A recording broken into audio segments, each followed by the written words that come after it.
Hey, as you are taking a seat, I'd like to invite our volunteers to come down this morning to take our tithes and offerings for today. Go ahead, this is Jared. I always love it. This is my favorite part of every service because you never want to be the only volunteer down front, do you? Like, I get it. I understand that. It is always like this moment of like, we're doing this? Okay, we're doing this. So that's awesome. Hey, you guys just hang tight for 1 second. Today is a really special, exciting day in our church's history because today we are opening our kids' renovation. Now, if you haven't gotten a chance, yes, I am so pumped. If you haven't gotten a chance to see what it looks like, here's some just pictures, video that was taken over this past week as things were finally getting set up and what it looks like.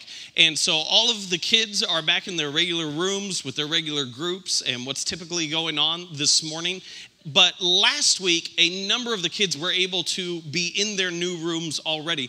And while you don't get a chance to see what that looks like, we wanted to show you all the fun that they were having and all the excitement that was taking place back there. And so here's one other exciting thing. There's mine. There you go. One other exciting thing that is taking place is while all the kids are in their separate rooms, their regular classrooms this morning, we have like a 20-minute window after service ends that any kid, regardless of age, who wants to go down the slide can go down the slide after service. So any kid, regardless of age, can take opportunity to go to that. High fives are saying people are pumped. So, hey, we just want to thank you for all your generosity because that enables these things to happen. So, ushers, I'm going to invite you to go ahead and begin to take the tithes and offerings this morning. And while they're doing so, I want to share a couple numbers with you. So, every year, as part of being part of the Church of the Nazarene, we have to submit an annual report of a whole bunch of things that took place over this past year. And normally we don't make a big deal about sharing numbers in a Sunday morning worship service because it's not always the place for it. But I want to explain this because sometimes we can idealize numbers. Oh, that was not what I meant to say. We can idolize numbers. There we go. I got that right. And sometimes we just go, well, what do they even matter? And I want to tell you, this is why we count different things. This is why numbers matter. So this past week, I was feeling sick. So I went to the doctor's office and they took my blood pressure and they took my pulse rate and they did blood work and the numbers came back. And when they came back and they got my blood pressure and other things like that, it wasn't a sense of like, yes, we did it. Pulse rate 72. Way to go. High five. No, it was indicative of my health. So part of that, I found out I have mono. So it made me feel like I was enrolled in middle school. I was like, awesome. Thank you. So there you go for that. But I sure wanted to say, like, hey, they could figure out what was going on because of the numbers that they were able to acquire, the numbers that they were able to measure. And so I want to give you just a couple things. And we're going to put together an annual report that we're going to share on our website that you'll be able to access. And we'll announce that here on a Sunday morning over the next couple weeks when that's actually up there. But I want to share with you 3 different things that we found over this past year. Our regular Sunday morning average over this past year was 872 people, which was up 7.5% from the previous year. And so we were very excited about that. I want to give you 2 financial numbers. And again, in a couple of weeks, we'll give you a lot more numbers if you are interested in them. And I know some of you'll want to know 872, if it's up 7.5%, what was it? But those of you who are math nerds, I don't want to take the joy from you of working out the formulas and figuring that out because that's what some of you have already done. That 872 said. Okay, so that, but here we go.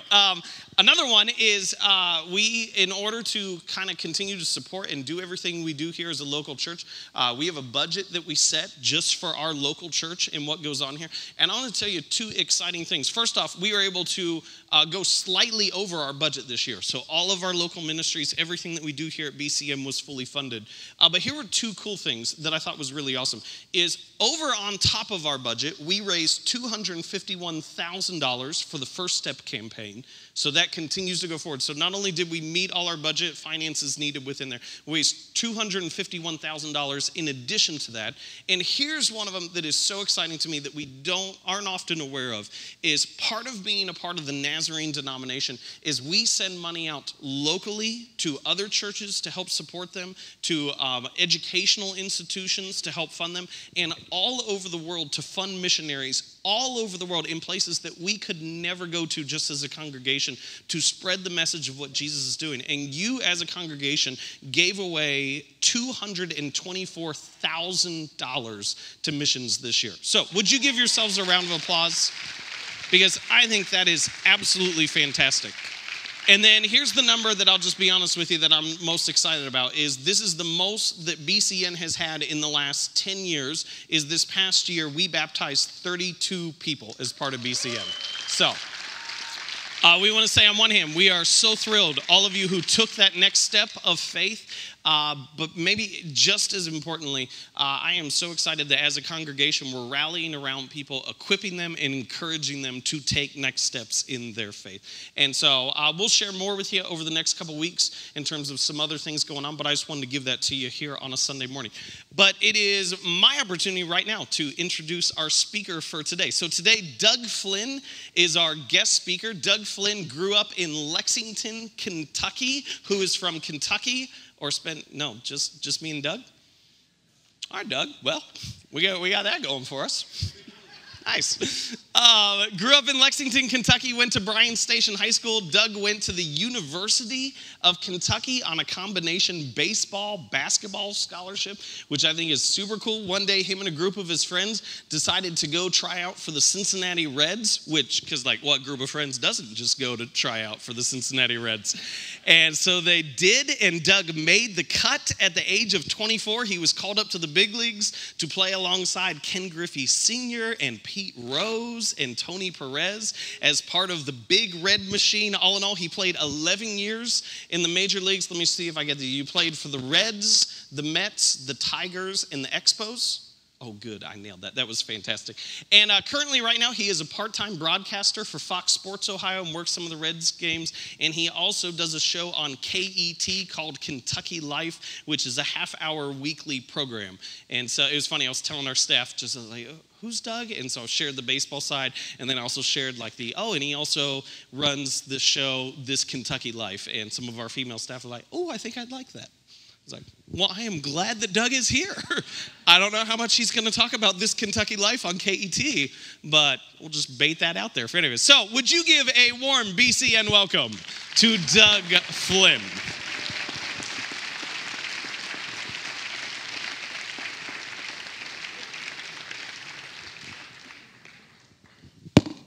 Here, Doug, use mine. All right. Thank you, Kevin. How you doing? You want my autograph? God bless you. Thank you. No. They can't see me? Oh, man. I got a regular caddy here. Wow. We're both from Kentucky. We're the only ones from Kentucky?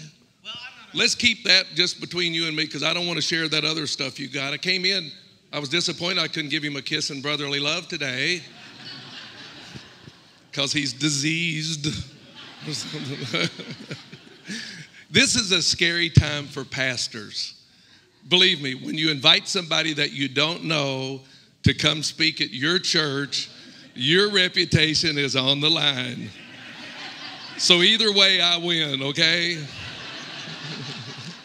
But he called me a few times. He says, we probably need to talk a little bit. And I went, no, I'm good.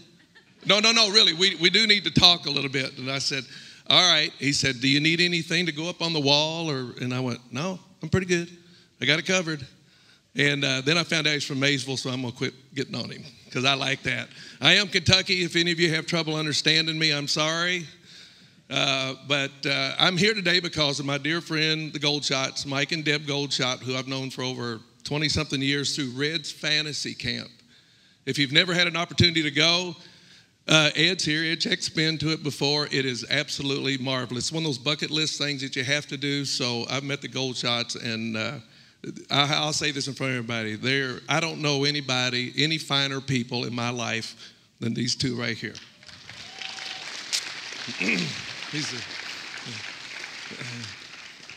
I had to suck up so he can buy lunch today. So that was about. I'm a dad, but it's kind of in a different way. My wife and I have had 9 kids. I know. We had Cinnamon, Yogi, Woody, Cody. They're all 4-legged, but we never had kids. We tried, and it just didn't work. 1990, we had a miscarriage, and that's as close as we came. We've been married 36 years. I met a little lady out of Philadelphia on a blind date, actually, introduced to me by, don't hold this against me, Pete Rose. No, it wasn't on a bet. It was just, we met legitimately. And I love Pete. You know, I wish he'd just hush.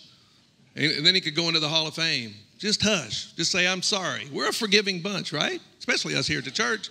Just say, I'm sorry. I made a mistake. I belong in the Hall of Fame. Put me in. That's all right, Goldie. But he won't do that. He's got to keep talking about stuff. And I still love him. It's kind of that unconditional love. We don't see each other like we used to, but back in the old days when I first came up with the Reds, I better explain about the glue too. I've had a lot of people ask me, you saw it says Doug Flynn, the glue. Well, obviously, if you know anything about the Big Red Machine, you know I was not the glue. You got 25 guys on the team. I was number 26. So, but he's right. What Kevin said, I made the ball club, Cincinnati, out of a tryout camp. I was going to college. My career as a basketball player didn't last too long. I became vertically challenged. So, but my only year I played basketball at the University of Kentucky was pretty cool. We had #1 team in the nation, Dan Issel, Mike Pratt. They ended up getting beat by Jacksonville that year. And so we got to scrimmage against the #1 team in the country every single day. And it was fun. I grew up real quick, though, because you learn how to survive. Because I was 5'8" when I was in college. And I grew 3 inches after I got out of college. But at 5'8", I'm guarding somebody 6'2", 6'3", and we had a 6'5" guard, too, that I had to try to take care of. And they beat the living snot out of me. Just run over me, no respect, and then get out of the way. And so I went down to a junior college the next year, and I had some friends, like Kevin said, that they'd been out drinking that night. I was a designated driver in 1970. I had a 63 Corvair. That's right, baby. No, not Corvette, Corvair. Yeah, 3-speed on the floor. I had tied up my muffler with a coat hanger. But it got me from A to B. And so I was a designated driver. So we went to Richmond one night to hear a group called Exile. Anybody know who Exile is? I want to kiss you all over. You ever heard that song? Not you. I'm not going to kiss you all over, but you know, they had that song, which was a #1 hit song. So they were a group coming up. So we all went. Well, my boys got a little inebriated, drunk. So the next morning, I'm sleeping on a Saturday, and there's a knock at my door. It's my friends. And they said, come on, we're going to try out for the Cincinnati Reds. All right. So we go over to the ballpark and realize, does anybody have a glove or a pair of spikes? This is all true. So they said, yeah, there's a guy had an A2000 glove in the back, and he had a pair of spikes, and they really said they weren't going to try out. They had seen me play a little ball. I'd grown a little bit, started to mature. They said, Doug, you go try out first. So I tried out, and the scout said, you're not real serious about this, are you? Well, I had a tank top on, a pair of shorts, and a headband. It seemed appropriate at the time. So I tried out, and he said, if you can put a ball uniform on, would you come to Frankfort, Kentucky? And I said, sure. So I went to Frankfort 2 weeks later, tried out, nothing was said. 2 weeks later, I get a phone call, said, would you come to Riverfront Stadium and try out? Well, if nothing else, I'm going to get an opportunity to go try out at Riverfront Stadium. And I can say I'd been on it and played on a big league field. When it was over with, they said nothing. And then about a month later, I get a call, said, Doug, we want to come down to Lexington to see you one more time. My thoughts are, I'm either so bad and they're filming this and showing all their friends and going, or something there's an intriguing them. And so finally, after it was over, a man by the name of Chet Montgomery said, what would it take for you to be a big league ball player? And I said, Coke and a hot dog would be fine. I don't know. So I signed for $2,500, and then it was amazing because I'd been cut from my college team. And I was told that I just wasn't big enough or quick enough. And you know what? He was probably right. And then after I matured a little bit, started playing a little bit more ball, I got a chance to be with maybe the greatest team to ever play. And I lived 80 miles from Cincinnati. Grew up in Lexington, Kentucky. And 80 miles from there, and as you know, I was a Reds fan. I used to watch Vada Pinson and Frank Robinson and Johnny Edwards and Ed Bailey, some of those old guys, and thought, wow. Now all of a sudden, after 3 years in the minor leagues, I go to spring training and I make the Big Red Machine. And you all know the story of that. Well, I say that to tell you that this glue thing on a t-shirt came about because we were at a banquet in Cincinnati and they brought in the starting 8 players for the Big Red Machine, the Great 8. Maybe one of the best starting lineups ever in baseball. And I got to introduce them that night. So I introduced them on stage, and for some reason, I just looked over and said, there they are, ladies and gentlemen, the most overrated group of players in the history of the game. And everyone just looked like you are right now going, what in the world is he talking about? And I said, well, let's do some math. I said, those guys over there were in the World Series in 1970, and they got beat by Baltimore. I said, they were in the World Series in 72, and they got beat by Oakland. 73, they got beat by the Mets, didn't even get out of the league. 74, they totally disappeared. You never heard about them. A little kid from Kentucky made the team in 75. They won the World Series. The kid was there in 76. They won the World Series again. They traded him in 77 and never won again. You do the math.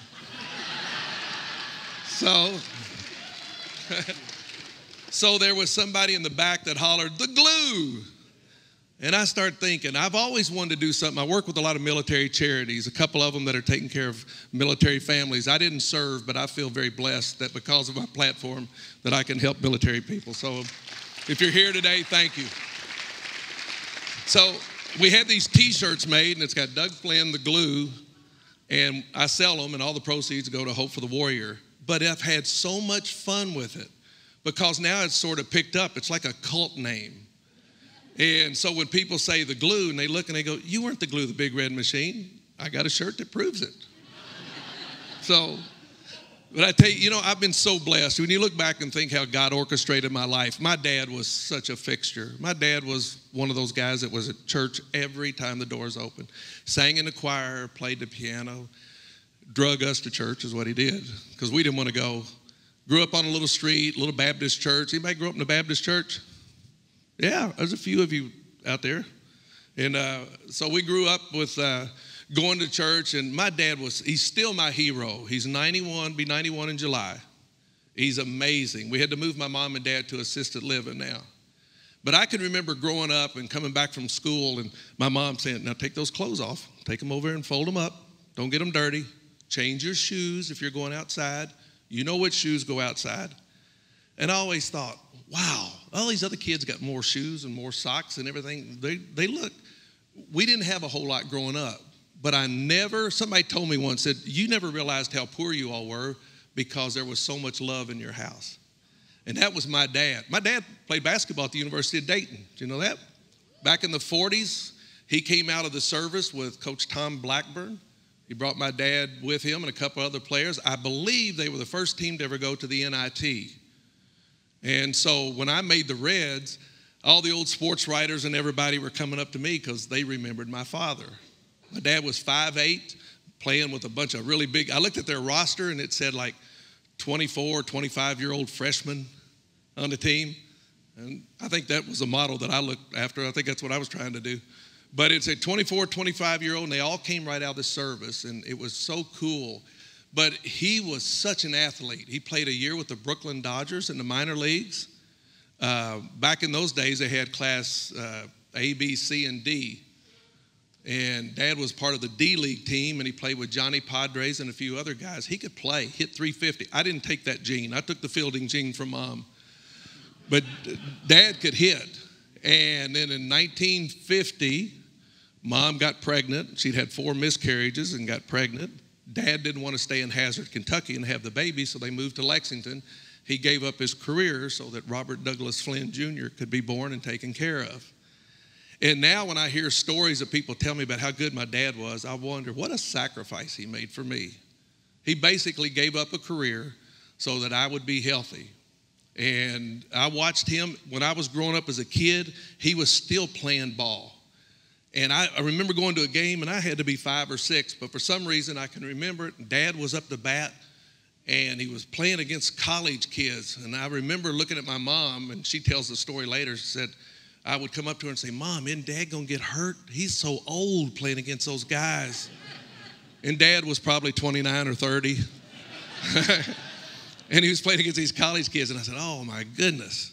And she said, no, he can handle his own. And I remember one time he was hit, and he had a very open stance, and some pitcher threw at him and knocked him down, and then kind of gave him one of those look, kind of like they do today on television. And I remember the next pitch, my dad hit a home run. And later I found out my dad had no fear of anything. He had no fear of saying what he thought. They used to play piano at our church, but one day he's playing. My dad liked to play a little boogie woogie. So the song leader didn't show up, or the piano player didn't show up, and Dad said, I'll fill in. So they're playing Loyalty to Christ. It's an old song, have you heard? So Dad starts playing it. Well, they get to the chorus, and he goes, boom, boom, boom, boom, boom. He starts swinging it. And they never let him play again. He was, but he was at church, and that's where we always went. You know, baseball can be very fickle. I mean, Goldie and I were talking the other night. I had a chance this week to do a couple of things. This has been a wonderful summer. We went to Israel a month ago. If you've never been, go. It is absolutely fabulous. It's life-changing. Because today when they're talking about the tomb, I'm going, I was there. And then if you get over there, you'll have a lot of people like they do here. Well, you're not exactly sure where it was. Okay, if not here, near. And we went to a couple of places that they say where the tomb was. We walked into one, and you feel, oh, it's maybe. And we walked into the other one, the hair will stand up on your arms. And you look around, and you think, well, there's a place where the stone was. It could have happened right there. It was fabulous. Never once did we feel like we were threatened by anything. And that's one of the biggest fears that a lot of us Christians have. We're afraid to go over there because there is that fear. Well, I had a little bit of it. We were sitting there one day, and this man was telling us, we're talking about the Serbians and how there was a lot of trouble going on. And we're talking, and it's a beautiful day, not a cloud in the sky. And we hear, boom. There's 37 of us. And we all kind of look at each other. Did you hear boom? Yeah, I heard boom too. He doesn't break stride. He just keeps talking. So anyway, then a few minutes later, boom. He looks up in the sky, not a cloud, and he goes, yep, thunder. And he said, we hear that all the time. Don't worry about it. That's 30 miles over. They're always doing it over there. And we went, okay. But it wasn't a fear. I mean, you always felt like you were safe, like that picture illustration we heard this morning, jumping in the pool where there's going to be open arms to grab you. My Christian walk has been like this for a lot of years. In baseball, what a lot of people don't know, we had chapel. We have chapel every Sunday in Major League Baseball. And so I was single until I was 30. And that's the way I wanted to be. I'm single, didn't want to, because my career was the one thing that I just wanted to try to get better and try to get better. And the scary part about our profession, as in any profession, is that if you start getting better and you start getting a few awards, some people don't handle it too well. And so in 1980, I was blessed to win a Gold Glove. And then coming with that came a nice contract. And it changed me a lot to the point where I would start using chapel service like a lot of people use church as a good luck charm. So I would go to chapel. I remember Pete Rose walking by one day and saying, how's that chapel thing? It's pretty good. He said, if I go into it, will I hit 230 like you? I said, well, you probably won't, but you might feel a lot better about whatever you hit. But that was kind of the thinking. But it was George Foster, Don Gullett, and myself. And there was a man that led it. I don't know if some of you may know him. His name was Wendell Dale with Athletes in Action. Was our first chapel leader. And so we get married in 1982, my wife and I did. I met this little girl. Pete, we going on a blind date one day, and I didn't want to get married. I mean, I got a dog to go home to. That's fine. That dog don't ever get mad when you have a bad game. He'll sit there and wag his tail, and, you sit there and relax a little bit, and now all of a sudden, I get married, and now I got to go home, and I got to hear, So why didn't you get a couple hits? Are you taking extra batting practice? And I was not one that wanted to answer any of those questions because let me internalize it. I'll be fine. I've done this for 6 years in the big leagues without you. Let me internalize it. I can handle it. God taught me a good lesson on that one time because they asked my wife to speak at a group. She'd never spoken in public. And he asked her to get up and speak. And she had to speak about 450 people. And the leading up to that, I was sick in my stomach. And I prayed, Lord, give me all of her anxiety and let her get up. And she got up and nailed it. I was sick as a dog. And now I realize that's the way she felt every time I was out there playing. I had never known that when I was hurting, she was hurting. When I was doing good, she was doing good. Great lesson. Well, in 1982, it was the worst year of our 36 years of marriage. That's right, 36 years for a ball player, that's like 190 and, you know.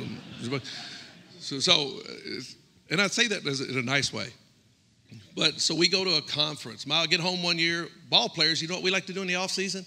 We like to fish, we like to play golf, we like to get away from everything. So I get home and my wife says, we're going to a conference. It's called Pro Athletes Outreach. What do they do? Well, it's a Christian conference. All right, what do we do?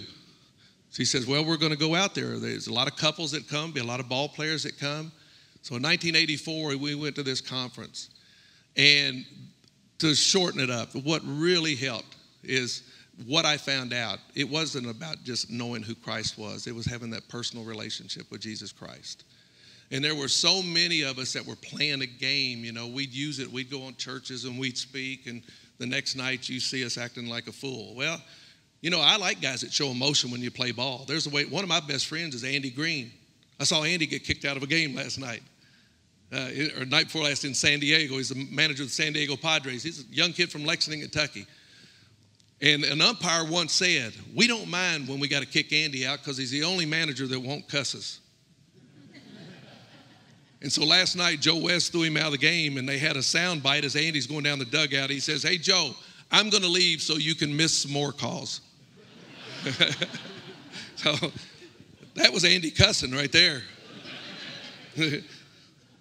So we go to this conference, and we're sitting out there, and I see wonderful folks. There's Scott Sanderson, who I love to death and played with him.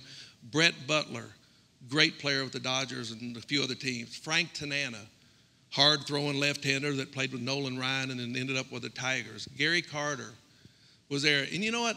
Ryder came up to me one day and said, how come we don't have any heroes like we used to? I said, oh, we got heroes. We got guys that are in their communities, and they're raising money. They're helping kids. They're giving back. You all just chose not to write about them. You'd rather write about those other clowns that are out there. And clown's one of my favorite words, by the way. I use clown a lot. I say clown. If I'm riding in the road, clown. And I could be bad too, but there's so many guys that are just doing really good stuff, but they don't want to talk about it. And so at this conference, we all would get together and we'd talk about how to handle our finances, how to handle stress from after a game. Where do we hang out with after the ball games are over with? Are we putting ourselves, and you know, it's the same. I don't care what business you're in. You can put yourself in a position to get in trouble. And that's what ball players do. They will put themselves in a position, then they wonder, well, why am I getting in trouble? Well, I didn't help it. Because believe me, when you go to a ballpark, they will walk up to you at any park you're there, and whatever you need, you can get. You need drugs, you need women, whatever. There are people that will identify you. Now, it's a little bit better now because the Social Security is good. But back in those days, you go into Chicago. Well, as a matter of fact, we were one year at spring training, and they brought in all these pictures, and they said, guys, some of you all are doing stuff you shouldn't be doing, and we know the people you're hanging with. And they put this picture up on the screen like this. And we looked at it and said, how many of you know this guy? We all went, well, yeah, we see him all the time in Chicago. They showed another picture of him, and he had a bullet through his head on a park bench. Now, if you guys want to continue hanging with that person and those type people, you better be very careful. But ball players want to be out there. I did something. I sinned the other night. I'm going to admit it. Can I tell him, Goldie, what I did? 2 nights ago, a friend of mine tells me, meet him at the airport. I'm sorry, but I'm going to get it out. I got to confess it. He said, let's meet at the airport. He was repaying me for something I'd done a while back. And there were 8 people. We met at the airport. We jumped on a plane. What night was this? Friday night. we went to Houston and saw the Eagles and Chris Stapleton. I'm sorry. Any Eagles fans in here? And I ain't talking about the Philadelphia Eagles. Anybody like the Eagles? I mean, wow. Wow. And my buddy asked me, he says, could you get used to this? And I went, no, I could not. You know, I couldn't handle that anymore. One time is good, and now I got a story to tell. But I couldn't handle that. Because when I played ball, I wasn't good at handling that success. Because what I was doing, I was playing games with my faith. I would tell people I was a Christian. I've spoken in Tampa, Florida one time and had somebody come and they said, we rode a bicycle. Don't do this either. We rode a bicycle from Philadelphia to Florida one year because we wanted to get in shape. Yeah. It'll do it. It'll work. Took us 15 days, I think, because we had to be off certain roads at a certain time, but a bunch of us said, let's do it. Why not?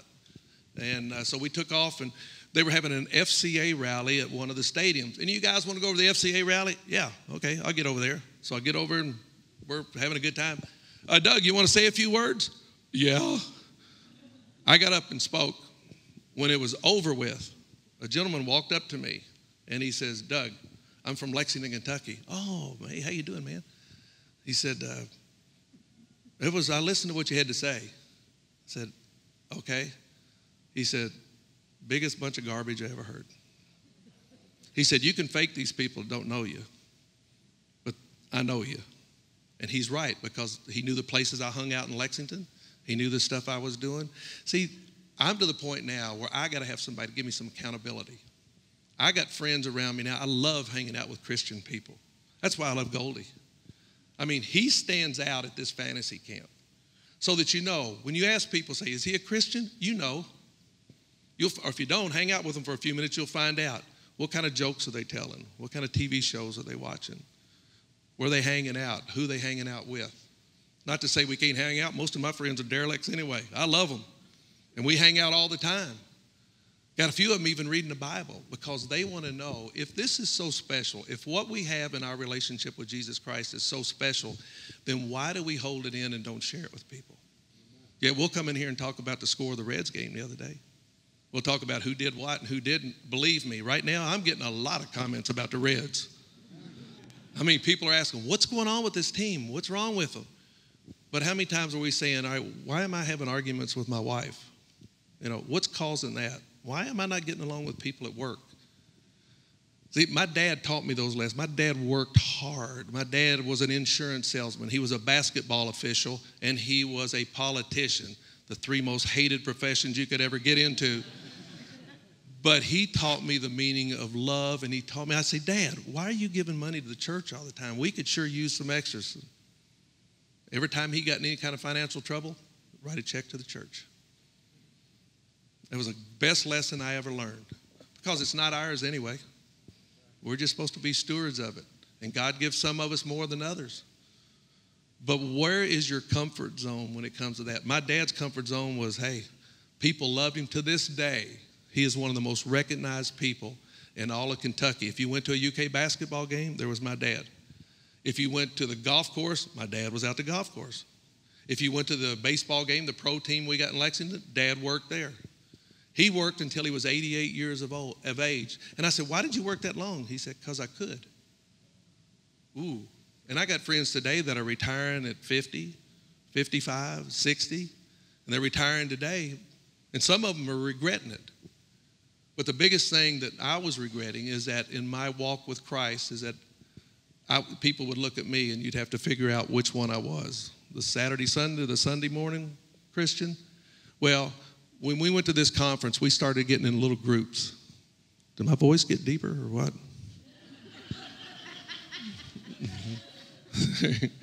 That sounded weird.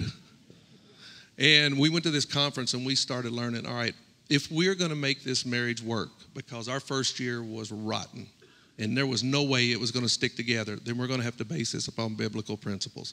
How does God want us to live together as a husband and wife? And I'm so glad we became board members of that because we realize now with so many people, of my baseball friends that are ending up in divorce, that are finding easy reasons to leave, There are so many reasons to stay together and work things out. That's what it's all about. That's why it's so cool. I watch my mom and dad, they'll be 71 years in August that they'll be married. And that's amazing, isn't it? So, I think I know the key to success now. I know how it works, and I'm going to let you all in on this if you like. Dad traveled a lot. Anytime they had an argument, Dad could leave or Mom could leave. And they'd always go someplace and then come back home. Well, as a young kid, I thought, well, they're not going to work this out. No, they needed their time away. Now that they live together in an assisted living, they can't leave, and they fight more now than they did then. Because neither one of them can get up and go.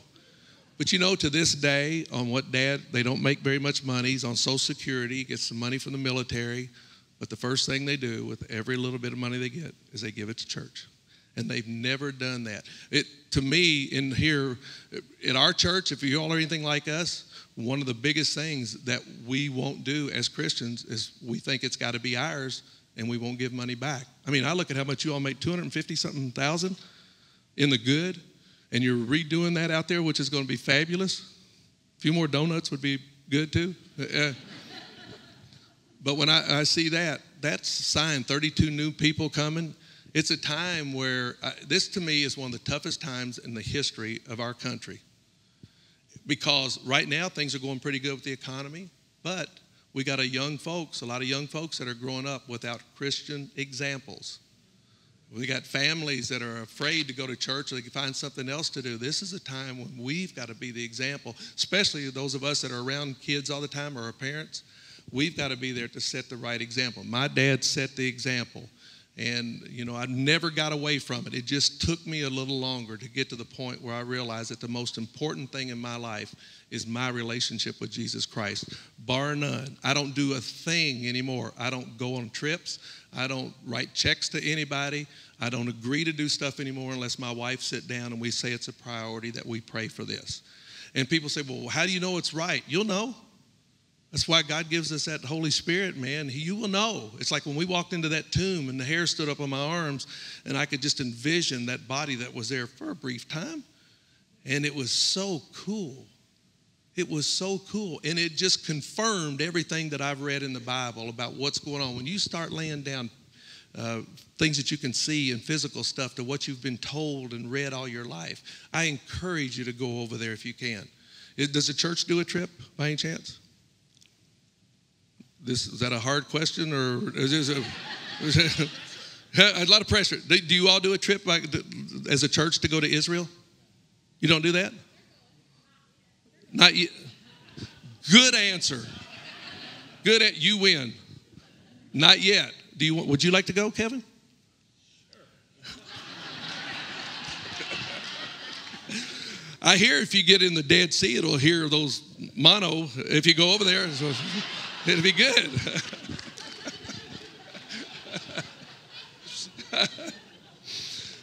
Can I do something just a little on, since we're a little unorthodox today, is that okay? Can I do something just briefly? Can I see if anybody wants to ask me a question about anything? Can I do it before I close out? We got about 5 minutes left. Does anybody want to ask me anything about not you, Goldie, you can't. Anything about anything? Wow, that's perfect. Yes, sir.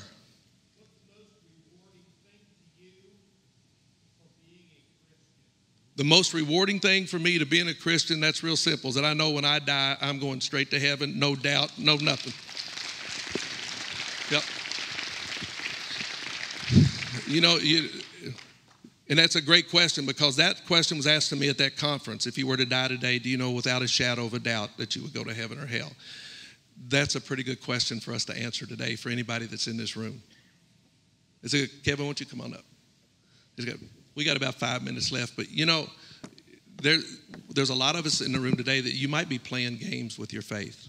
And I did that, and it's the most miserable time of my life.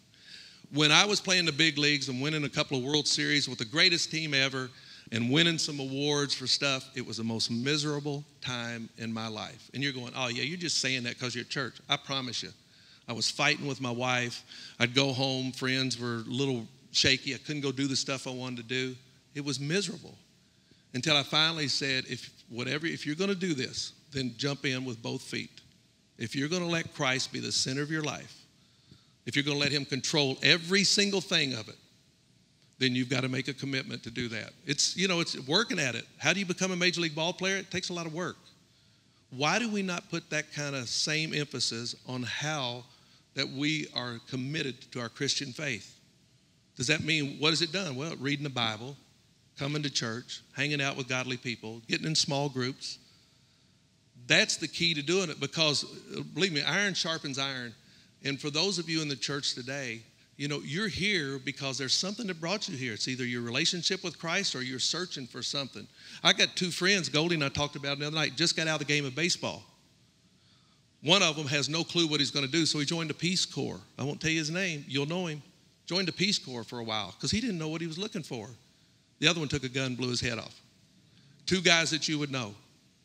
Because they were looking. They had fame, they had fortune, but they didn't have that gap filled in here that only Jesus Christ can fill.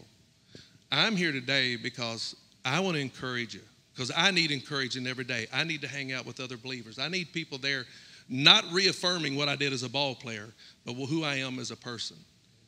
And so today, if you're one of those and you've never made that decision, it would be a great time. Don't leave. I got another couple hour drive to go home. I don't know what's going to happen. But I want to make sure that when I walk out that door, that if anything ever does happen, then immediately I get to spend eternity with my Heavenly Father in heaven. If you've not made that decision, it might be a good time today. I love being here to see you all. This is so cool to get a chance. This is my favorite thing to do, is to come and to share my faith with people. And if you ever see me, and Goldie knows, Gold sees me at my best and he sees me at my worst. And I love his love for other people unconditionally. Even when we're screwing up, he'll be there to put an arm around you. And you know when you're not doing something right. And I love that in you. You're good people, buddy.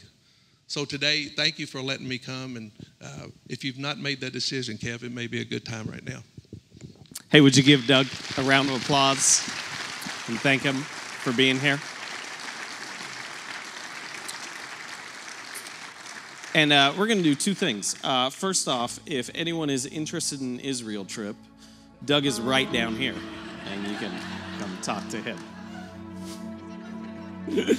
But second off, I do want to invite you, like he said, that if you have not made that decision and would like to make that decision today, we want to give you an opportunity to do so. So this is what I'm going to invite you to do. If everyone would, if you please stand to your feet.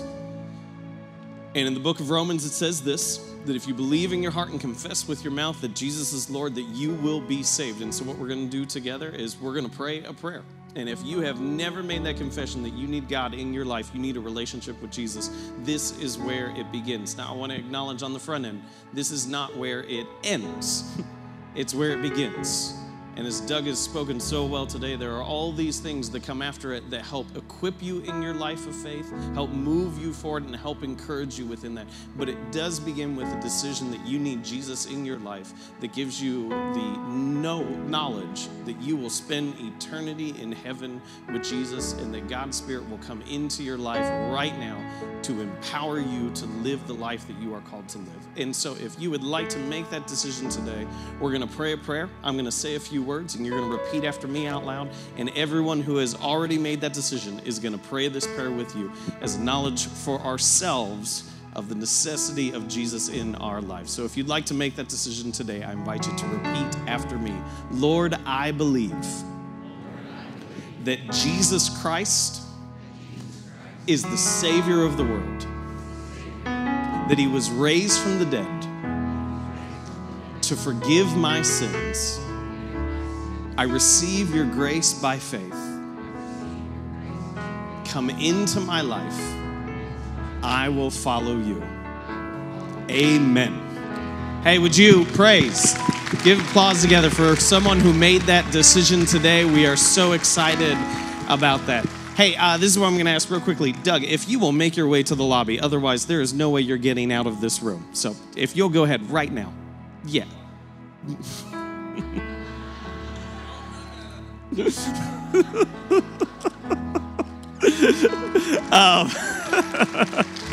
If you'd like anything signed or if you want a chance to meet Doug, Doug will just be right out there in the lobby. But I want to encourage you, if anyone made that decision today, if you'll take the connection card that's in the pew in front of you, if you'll mark it out, drop it in at the Welcome Center, or if it is your first time here today, we have a free gift for you, our way of saying thank you so much for joining us. We understand coming to a new church can be difficult, it can be awkward at times, and if you'll just drop that connect card off at the Welcome Center as well, we have a free gift for you, and anyone who would like to can go down the slide.